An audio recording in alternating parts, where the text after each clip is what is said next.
Kom ons maak banoffee pies. Natuurlijk begin jy met 'n good old puff pastry en dan sny jy dit nou in ringetjies uit, so half groot genoeg om in 'n muffinpannetjie te pas.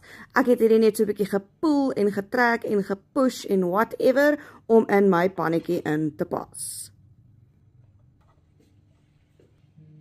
En just like so, sal jy eventually nou jou pannetjie vol hê.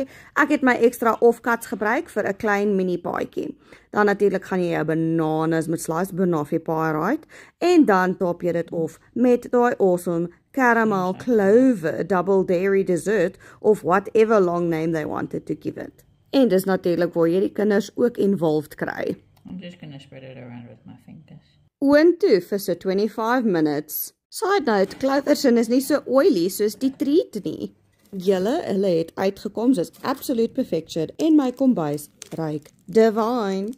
Of course, it ain't no banoffee pie without a little bit of cream, so jy room vir hulle soveel as wat jy wil.